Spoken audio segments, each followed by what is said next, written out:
Cricket's biggest T20 carnival, the IPL, brings everyone to a standstill because during the premier event, it is not just the franchises, the broadcasters, and those who are, of course, part of the setup who are involved. The whole nation joins in on the madness. Hospitality, tourism, travel, every industry becomes part of a spectacle. But the league has managed to be a bit of a headache for one set of people, the bankers. And it isn't because of the high price tag of some of the players or the mega cash that's involved in this tournament, but the massive gambling market that only intensifies when this summer festival takes center stage. Because it isn't just about cricket, it's serious business for the nation's richest tycoons and a nightmare for the banks. While the cricket and analysts are tracking the number of runs, the sixes, percentage of wickets, strike rate, or getting a hold of all the tumbling records, bankers are mapping the money trail. Believe it or not, when the IPL is underway, it isn't just the whole family getting together and staying up late to watch the drama unfold in front of the different screens they're on. A horde of banking server notifications keep the employees on their toes. IPL is a major catalyst for Indian gambling, a market that's reportedly comprising of over $100 billion US. And the reason behind that is simple. It isn't just the Indians who are involved, but the whole cricketing world that joins in on this. Online bookmakers based overseas to provide access to this money-making scheme through cryptocurrency. And while the legal betting market is still on the down low, lower on the scale, it is the illegal market that marks up a majority of the share. India's Crime Bureau of Investigation, or the CBI, just arrested 14 bookies over 3 days across various states. Chhattisgarh, West Bengal and Assam. But what about the others, the many, many others? Because the source isn't exactly known.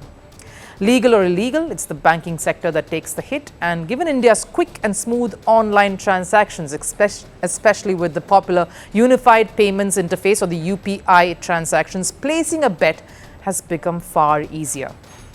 Users can gamble with their desired amount with a single click. The UPI industry already handles $3 trillion US a year.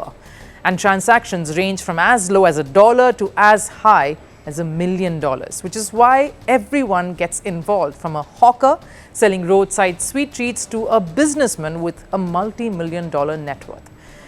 And the one industry that is expected to service the whole spectrum are, of course, the banks. And the overdose of transactions have already led to crashed servers. Just recently, the UPI network was hit by frequent service outages. Couple of this coming in the last 20 days alone, which is post the IPL having begun. Earlier this month, outages lasted 95 minutes. And on one day particular, when Gujarat took on Rajasthan, a match that Gujarat eventually won. Clearly, for those who wanted to place a bet on Gujarat winning, it was a botched up affair. And imagine what will happen when superstars like Virat Kohli and MS Dhoni face off. The gamble won't just be on the field, but also on Dhoni's helicopter shot or Kohli's cover drives. The pressure won't just be on Chennai and Bengaluru teams out there, but also on the banking sector to handle the multitude of fast-paced transactions that will hit them. Sure, it seems a difficult task to handle the bouncers thrown at every second, but this is what IPL is about. The biggest money puller, the top contributor to every industry. So maybe the banking sector too needs to up their game, like IPL has over the years. Greeting you with aloha and namaste. No, I love India. Presence, occupation of a territory by another country pertains to India, what we saw in Kashmir. How do you see Trump's America? Yes, the current administration behaves differently from the previous administration.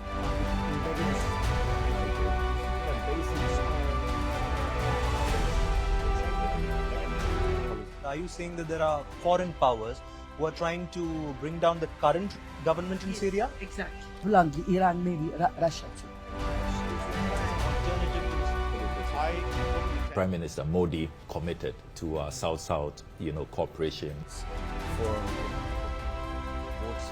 Not over 50%. Is Ukraine prepared to pay the price for that peace? No compromises at the cost of territorial integrity and sovereignty.